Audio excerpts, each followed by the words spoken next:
Olá, pessoal. Bom dia. Bem-vindos a mais uma aula de matemática do oitavo ano.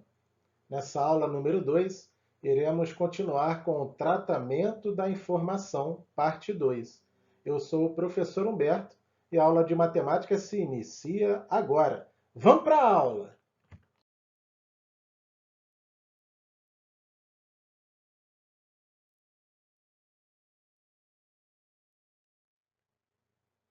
Bom, na semana passada, pessoal, nós vimos 3 tipos de gráficos no tratamento de informação muito usado no nosso dia a dia e também atendendo à necessidade do ensino fundamental. Foi o gráfico de colunas, o gráfico de barras e o gráfico de linhas.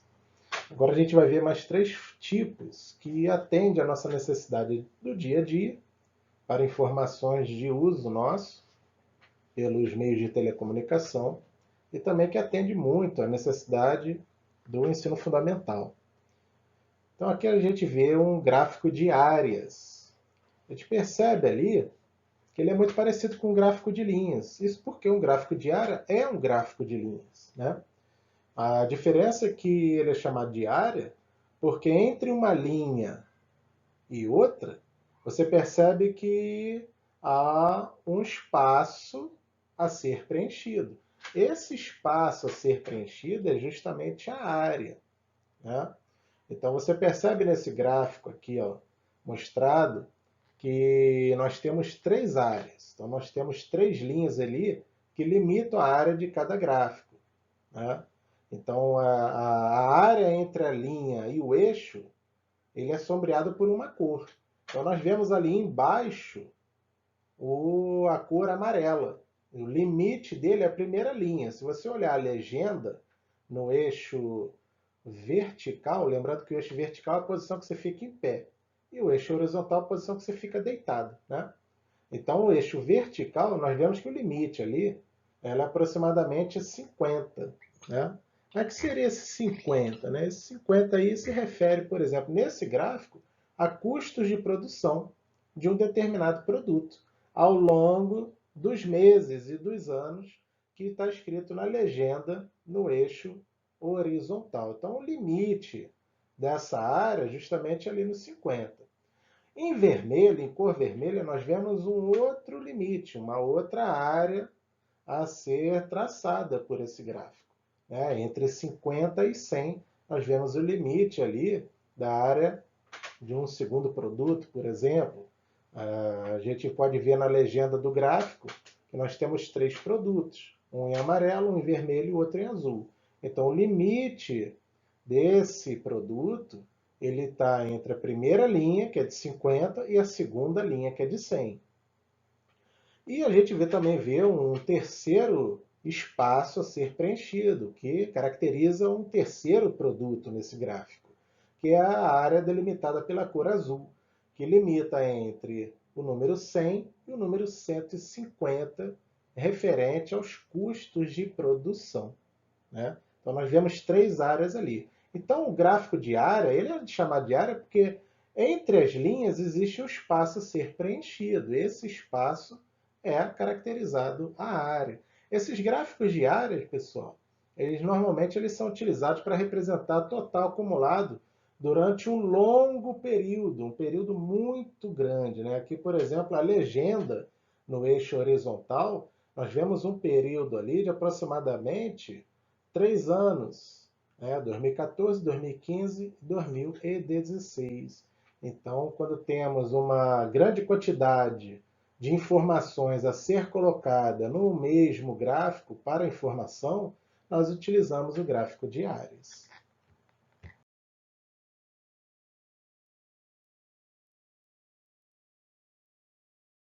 Então, pessoal, nós vamos ao primeiro exercício resolvido de hoje sobre gráfico de áreas, né? Então, nós vemos aqui o gráfico ao lado representando as vendas de um determinado produto por região no nosso país. E analisando o gráfico, é possível afirmar corretamente que, então, antes de ler as opções, vamos analisar o gráfico que nós temos, né? Bom, e vendas por região de determinado produto. No eixo vertical, lembrando que o eixo vertical é o eixo que você fica em pé, o eixo horizontal que você fica deitado, né? Então vamos lá, o eixo vertical, ele apresenta ali a quantidade de vendas por região. Então você tem lá 0 é inicial, não vendeu nada, 100 mil vendas por região, 200 mil vendas por região, 300 mil vendas por região, 400 mil vendas por região, 500 mil vendas por região, e o patamar alto, 600 mil vendas por região, que nenhuma região atingiu vendas nesse nível no gráfico dado. Então, nós vemos no eixo horizontal o tempo, né? Esse tempo é dado em meses, em trimestres. Trimestre 1, trimestre 2, trimestre 3, trimestre 4. E nós vemos o gráfico de áreas sendo colocado em 3 regiões. A primeira região, a região 1, é o gráfico pintado laranjado. A região 2, um gráfico amarelado. E a região 3, um gráfico da cor verde, esverdeado. Então, vamos analisar para que a gente marque a opção correta. A letra A, ela está afirmando o seguinte. A região 1, ela vendeu 300 mil produtos no total. Então, vamos lá, região 1. Você vai procurar lá na tua legenda, o que é a região 1? Ó, está lá embaixo, alaranjado. A região 1 é todo esse espaço representado pela cor laranja ao longo dos trimestres. Ele está afirmando que vendeu 300 mil produtos no total. Olha, professor, mas não atingiu os 300 mil. Não, tudo bem, não atingiu os 300 mil, mas se a gente pegar por baixo, por exemplo, no primeiro trimestre, entre o primeiro e o segundo, olha lá, ela vendeu, passou da linha dos 100 mil de venda. No segundo trimestre, que ela praticamente encosta a linha em queda, encosta ali nos 100 mil. Então, 100 mil ela já vendeu. Ela vendeu até mais, porque o gráfico começou lá nos 200 mil. Né? Tá certo? Podemos dizer que ela vendeu até mais, mas vamos jogar por baixo, para a gente analisar isso.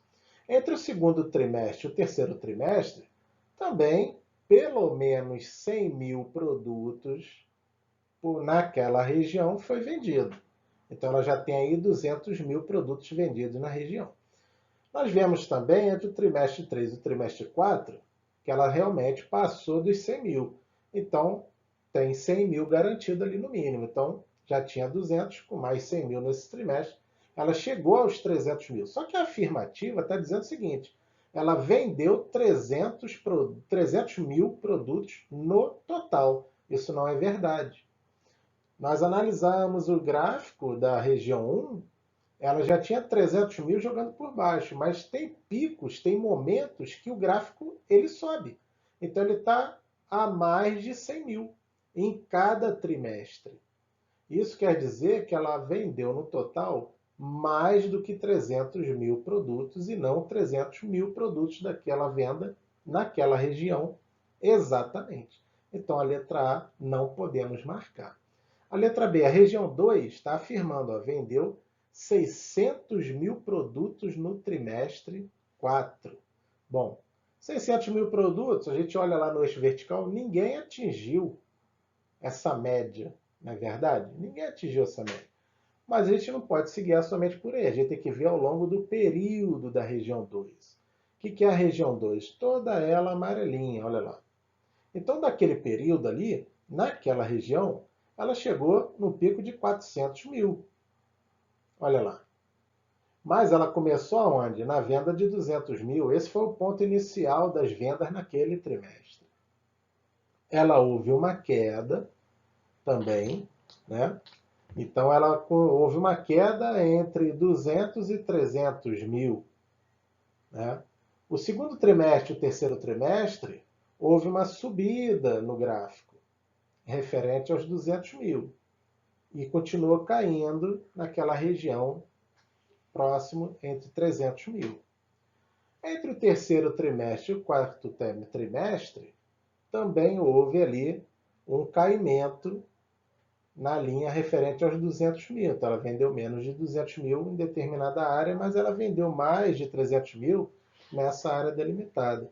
Mas nós também não podemos afirmar que ela vendeu exatamente os 600 mil de um determinado produto. E ele está afirmando que isso aconteceu no quarto trimestre. O quarto trimestre, isso não tem dado suficiente para que a gente possa afirmar que ela vendeu essa quantidade de produtos nessa região. Então, também não podemos afirmar que a letra B está certa. Então, descarta a letra B. Então, percebeu? Ah, mas professor, poderia ir direto para o quarto trimestre? Poderia, mas é bom a gente analisar toda a extensão da área, toda a extensão do gráfico, que facilita para que a gente possa responder também as outras opções. Vamos à letra C. Está dizendo assim, a região 1 obteve um aumento nas vendas. Vamos lá, região 1 é a parte alaranjada. Obteve um aumento nas vendas do trimestre 3 em relação ao trimestre 2. Bom, isso é verdadeiro.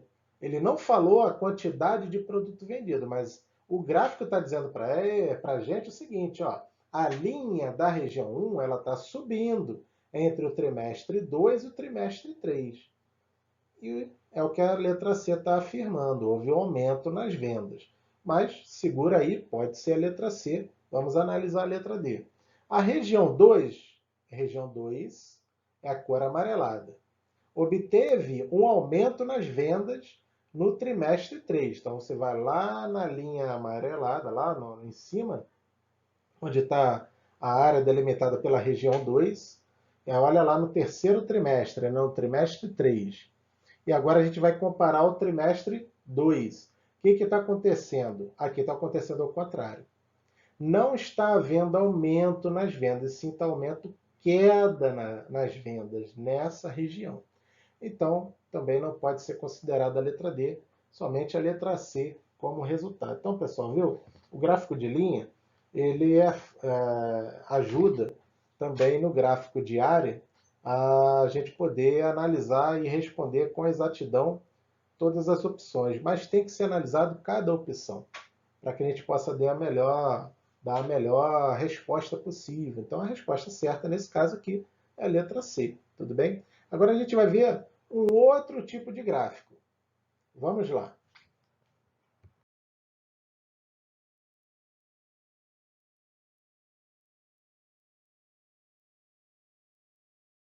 Então, pessoal, aqui nós vemos aqui um outro tipo de gráfico no tratamento da informação, muito utilizado.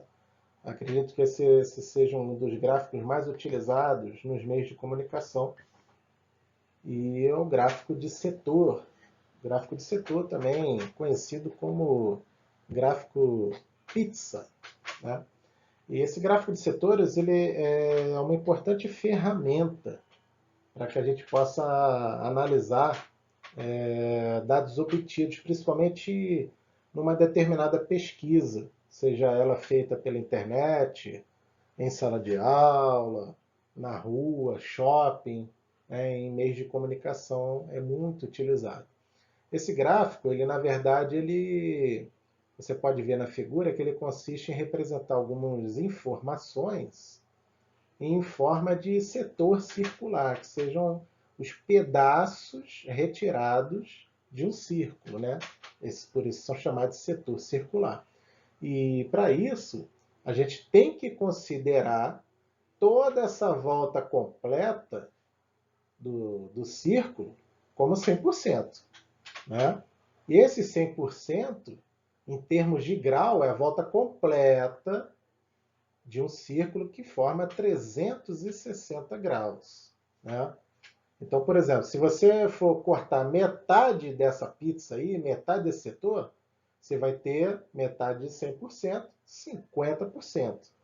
Então, em termos de ângulos, a volta completa, que é 360 graus, você vai ter metade desse setor circular, você vai dar meia volta, é como se fosse uma figura de um transferidor, né? Que forma 180 graus. Né?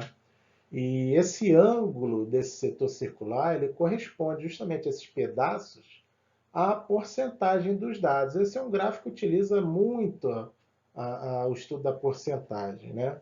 Em várias situações. Por isso que ele tem esse formato de setores, que em porcentagem facilita muito. E lembrando que a totalidade desse gráfico, né, ele sempre será uma circunferência, né? Porque envolve o círculo e toda a circunferência compreendida para que a gente possa obter a informação dada nesse gráfico. E o total de dados ele é sempre representado 100%. Né? E aqui a gente vê um exemplo disso. Né? É um diagrama circular onde os valores eles podem vir acompanhados dessas porcentagens. Ah, mas ali não está o símbolo de porcentagem, professor, dentro da circunferência. Não. Mas olha o título da informação desse gráfico. Ó, número de participantes de cada curso em cada 100 participantes. Quer dizer o quê? Que ali compreende os 100%, ou seja, 100 a cada 100 participantes, o gráfico teve essa forma, teve esse formato, essa configuração. Então, por exemplo, ali em roxo, mais claro, a gente tem o número 10. Isso representaria, em a cada 100 participantes, 10% escolheram. Olha a legenda lá. Escolheram o quê, professor? Escolheram ser técnico em multimídia. Né? Uma função muito utilizada hoje. Né? Outra função muito valorizada hoje, técnico de enfermagem, 20, que refere-se a 20% no total de 100 participantes, que é violeta, cor violeta. A cor verde, técnico em administração, muito utilizado dentro das empresas, o número 30 refere-se a cada 100 participantes, 30%. E em laranja, técnico em informática. Hoje em dia, com essa pandemia, né, os recursos utilizados pelas mídias é muito usado hoje dentro das empresas, de forma remota, inclusive. E ali representa o número 40, que em 100 participantes, 40%. E esse gráfico é importante destacar também que, lembrando sempre, né, todo gráfico tipo círculo, envolvendo a circunferência, com as representações em cores, ele tem que corresponder a 100%. Senão, a gente não pode afirmar que aquele 10 seria 10%, que aquele 20 seria 20%, e por aí vai. Né? Então, ele tem que te dar essa informação, assim como foi dada na informação do título. E vamos ver agora um segundo exercício resolvido, agora para o gráfico de setores. Vamos lá, pessoal, acorda neurônio! Vamos lá, não dorme não, hein? Então, esse segundo exercício aqui hoje referente a gráfico de setores. Então, a gente vê ali um gráfico de setores referente a uma pesquisa de cores de cabelo. Então, de novo, olha lá, 100%, a volta completa, né? E cor de cabelo loiro, 35%, já está lá registrada no gráfico. Castanho, 25%. Cor de cabelo preto, 24%. Cor de cabelo ruivo, 16%. Beleza. Vamos ver o que ele está perguntando. Então, os resultados de uma pesquisa das cores de cabelo de 1.200 pessoas são mostrados no gráfico abaixo, no gráfico ao lado. Né? Quantas dessas pessoas possuem... Agora a pergunta, não é porque a gente tem as outras informações que a gente vai utilizar. A gente tem que utilizar e dar a resposta de acordo com a pergunta que é dada. Nesse caso aqui, ele está se referindo às cores de cabelo ruivo. Aí você volta no gráfico e registra lá qual o setor circular que está se referindo a cores de cabelo ruivo. Olha aqui, ruivo. Está registrado ali 16%. Então vamos parar para pensar um pouco. Bom, 16%. Mas o que seria os 100% desse todo? Os 100% seriam todas as pessoas que participaram da pesquisa. Qual quantidade total dessas pessoas? Está registrado na pergunta lá. 1.200 pessoas participaram. Então, 1.200 foram as pessoas entrevistadas. 100%. Mas 16% dessas pessoas, que não é 16 pessoas, cuidado com isso, não estamos dizendo ali, nesse gráfico aí, o 100% dela não representa o número 100. Cuidado com isso. Attention com isso. Então, os 100% desse gráfico refere-se a 1.200. Então, para saber o número de pessoas que Na pesquisa registrada a cor de cabelo ruivo, a gente tem que fazer essa conta simples aqui de porcentagem. Ah, professor, eu não lembro. Conta de porcentagem, a gente vai ter uma aula só para porcentagem, tá bom, pessoal? Por enquanto a gente está indo com muita calma, muito cuidado aí nas informações. Muitos assuntos a gente está relembrando para que você não se perca na matéria, tá bom? Então, vamos devagar. Vai ter uma aula somente sobre porcentagem para que a gente possa lembrar isso, tá? Então, vamos voltar à questão aqui. Ó. 1.200 é a quantidade de pessoas que participaram da pesquisa. Então, 1.200 vezes 16%. Olha lá no resolvendo. 1.200 pessoas vezes 16%. Como é que eu represento isso, professor? Em número. Como é que se tira essa porcentagem? Olha aí, o símbolo de porcentagem você tira assim, ó. 1.200, porcentagem é algo dividido por 100, esse algo aqui representa 16. Então, 1.200 vezes, olha lá, 16 no numerador e 100 no denominador. Como é que faz essa conta, professor? 1.200 vezes 16 dividido por 100. Você pode efetuar essa conta de várias formas, né? 1.200 vezes 16 vai dar o resultado, você pega o resultado e divide por 100. Eu gosto sempre de simplificar, né? A gente tem que simplificar a nossa vida, né? Não deixar que a matemática complique ela. Então você vai fazer o quê? 1.200 tem 2 zeros lá no 200. O 100 tem 2 zeros no 100. Você simplifica, você vai cortar os zeros do numerador e do denominador. Você só pode fazer isso com quantidade de zeros iguais e na multiplicação. Quando for a aula de porcentagem, a gente volta a falar disso com mais calma. Então, 1.200 simplificando com 100, você vai cortar os zeros, ficou quem? Ficou 12. Aí foi repetido ali, ó, 12, porque não tem mais o zero, ele foi simplificado. Porque 1.200 dividido por 100, ao dividir, você vai encontrar 12. 12 vezes 16, a gente nem mexeu ainda com a conta do 16. Dividido por 1, que foi o que sobrou da simplificação entre 1.200 e 100. 12 vezes 16, 192. 192 dividido por 1, 192. Isso representa o quê? Que os 16% de pessoas que na pesquisa registrada cores de cabelo ruivo representam, na verdade, 192 pessoas. Tá bom, pessoal? Então agora a gente vai para um próximo tipo de gráfico muito utilizado para o 8º ano. Vamos lá?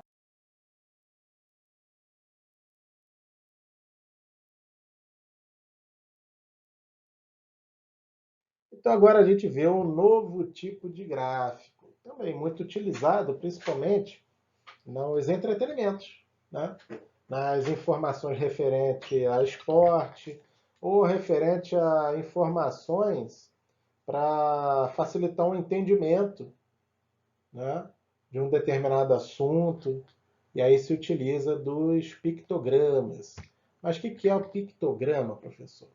Ó, um pictograma, ou um pictógrafo, né, vem do latim picto, pintado, e do grego ipapua, caráter, né, a letra, né?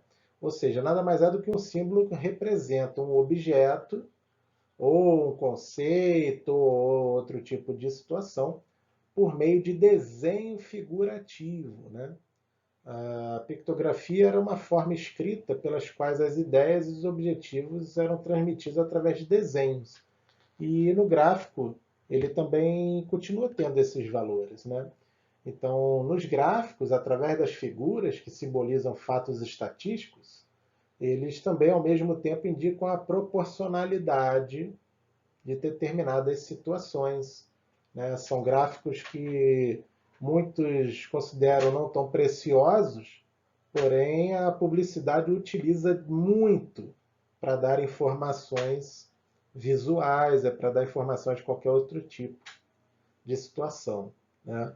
E os símbolos, eles comparam a quantidade aproximadas, mas tem uma falha nos pictogramas, ele não te detalha minuciosamente como os outros gráficos que nós vimos. Como, por exemplo, os gráficos que nós vimos hoje, o gráfico de linha, ele te detalha ponto a ponto. O gráfico de setores, ele te detalha o percentual exato sobre, no caso ali, o cabelo ruivo, né? 16% que a gente acabou de fazer. Ele te detalha a quantidade. Aqui no pictograma, ele não te detalha isso. Vamos entender por quê. Olha o gráfico aqui que a gente vê nesse pictograma. Ó. Aqui está mostrando a produção de veículo de uma empresa X qualquer, num determinado período, de 2004 a 2007. Então a gente vê a legenda ali, o tempo no eixo vertical, 2007 e 2004. Ali a gente já vê que o pictograma ele não atende uma unidade crescente de número. Você pode perceber que na primeira linha aparece 2007. E na última linha lá de cima, aparece 2004. Então o pictograma ele não tem essa obrigatoriedade do menor número ser a unidade inicial da nossa leitura de gráfico. O pictograma não tem essa característica. Por isso que não é um gráfico tão preciso, né? Outra informação que te dá do gráfico do pictograma, apesar dele ser muito utilizado na publicidade, por exemplo, a legenda sobre quantidade. Então a gente vê ali vários carrinhos, né? Mas na legenda a gente observa ali que cada carrinho ele compreende 10.000 unidades. Vamos entender isso? Ó, 2004 já começa a primeira falha da falta de informação para o pictograma. Porque ele te dá 2 carrinhos inteiros, 10.000 unidades. Mas e aquele pedaço de carrinho registrado? Não te dá informação suficiente. Ah, mas professor, você dá um valor aproximado. O valor aproximado não é um valor exato, né? Você pode comparar com os outros anos que ele é o que teve a menor produção naquele ano. Beleza, isso aí todo mundo vê, é visível, né? Pela quantidade do desenho ali mostrado. Mas eu não posso afirmar que qual a quantidade que representa aquele pedaço de carrinho.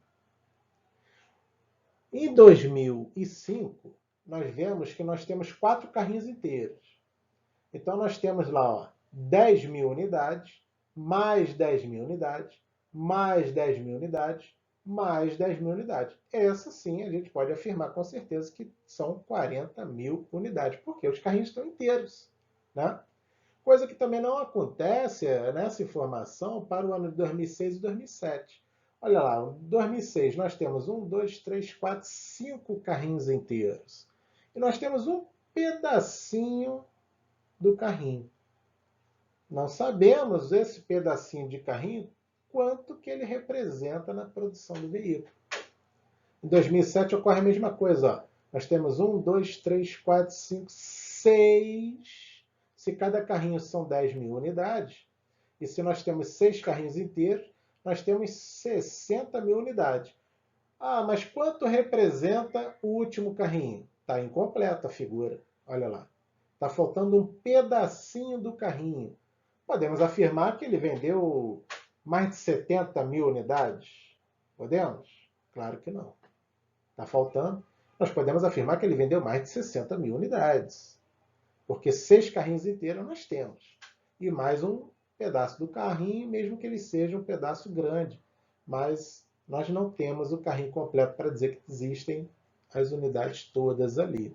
E também não temos as informações necessárias para dizer aproximadamente quanto que existe de unidades prontas representadas nesse ano. Então essa a falha dos pictogramas. Por que você está, professor, por que você está falando sobre as falhas dos pictogramas? Né? Por que você está falando dessa forma? Apesar dele ser muito utilizado o pictograma, inclusive em muitas questões de provas de concurso, né? Ele não te dá detalhe minucioso. A gente tem que prestar atenção com as informações que são dadas, né? Principalmente na mídia, né? Quando se colocam pictogramas, será que as informações ali estão todas colocadas? Será que temos informações suficientes para analisar uma determinada situação, né? Então, é para você pensar, viu, meu amigo e minha amiga? Pense e não deixe ser enganado apenas pela publicidade em si, tá bom? A fonte ali são dados fictícios, claro, são dados fictícios, né? De uma determinada empresa X. E a gente vai ver agora mais um exercício, agora referente aos pictogramas.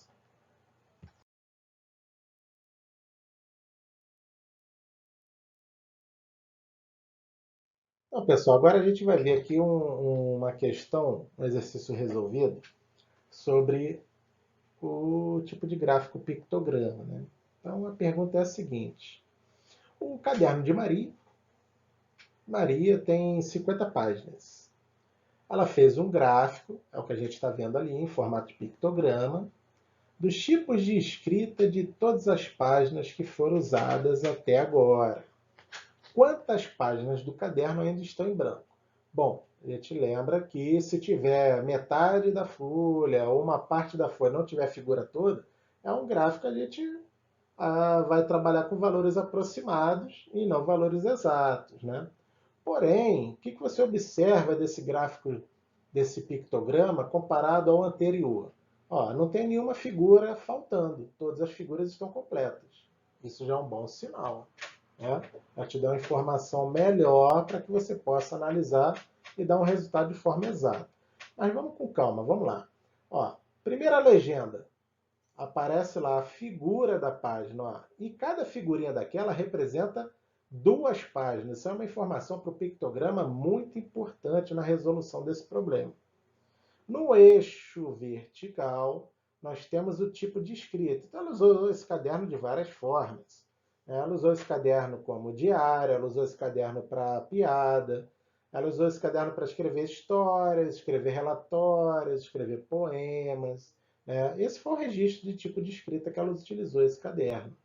E o número de páginas é o que a gente vê na legenda registrado no eixo horizontal. Então vamos analisar com calma. No tipo de escrita diário, nós vemos ali quantas páginas? Uma, duas, três, quatro, cinco páginas. Mas na nossa legenda a gente percebe que cada página ela representa duas páginas. Se ela usou no tipo de escrita diário 5 páginas, é sinal de que ela, nesse tipo de escrita, ela se utilizou de 10 páginas no seu caderno. Lembrando que o caderno dela tem 50 páginas. 10 páginas já foram usadas para o diário. Agora vamos para o segundo tipo de escrita. Ela usou também esse caderno para escrever piadas, né? E ela utilizou ali 3 desenhos, olha lá, 3 figuras para tipo de escrita piada. Lembrando que cada uma representa duas, então ela usou 6 páginas de seu caderno, um total de 50 para esse tipo de escrita. E para histórias, ela usou para histórias, né? Escreveu histórias, e ela utilizou uma, duas, três, quatro, cinco, 6 figurinhas para registrar o tipo de escrita. Cada figurinha representa 2 páginas. Se ela utilizou 6, ela utilizou 12 páginas de um total de 50 para escrever esse tipo de escrita. Relatório. Relatório, olha lá, a mesma quantidade de páginas, o mesmo registro do registro de tipo de escrita de piadas, olha lá. Nós já havíamos feito de piadas, foram 6, então ela registrou 6 páginas de seu caderno, um total de 50 também para isso. E poemas. Ela também gosta de escrever poemas no seu caderno. Então há 2 figurinhas ali. Cada uma representa 2 páginas, então ela tem ali um total de 4 páginas representadas. A pergunta é: quantas páginas do caderno ainda estão em branco? Bom, se você sabe que o total do caderno é 50 páginas, é só você diminuir pelo total que ela já usou. Então, ela usou 10 páginas para diário, vai contando aí comigo. Usou 6 páginas para piadas, 10 mais 6, 16. Então, não dorme não, anota aí. Ela usou 12 páginas para história, 16 mais 12, 28. Não erra essas contas não, hein? Olha, usou 6 páginas para relatório, 28 mais 6, 34. E por último, em tipo de escrita de poemas, usou 4 páginas. Já tinha 34 com mais 4 páginas do tipo de escrita de poema, ou seja, ela já usou 38 páginas desse caderno. O caderno tem um total de 50 páginas, 50 menos 38, ou seja, o número total menos o número de páginas já utilizado. Então, quantas páginas do caderno ainda estão em branco? Ainda vão ser utilizadas 12 páginas, que é 50 menos 38. Então, a resposta, 12 páginas ainda do caderno estão em branco, para que ela possa utilizada de tipos de forma de escrita que ela desejar. Tá bom? Pessoal, encerramos aqui mais uma aula sobre tratamento de informação. Não deixe de rever a aula, pausar, tirar dúvidas sobre os exercícios feitos aqui hoje. Não deixe de continuar estudando. Vocês estão de parabéns por estarem se esforçando, mesmo de forma remota, para estudar. Continue isso. Né? Vocês estão de parabéns, não só vocês, mas toda a família também. E não deixe também de fazer o formulário, né? De preencher no Google Forms, que é uma maneira de você exercitar, né? Sobre esses tipos de gráfico. Agora, nesse aí, a gente vai colocar todos os gráficos envolvidos. Né? Então, se você tiver que rever a aula anterior, também reveja para essa semana e responda as questões de múltipla escolha. Não esqueça de botar seu nome e a turma registrado, e para que eu possa poder pontuar esse exercício de casa. Tá bom, pessoal? Uma ótima aula, uma ótima semana para todos e até a próxima.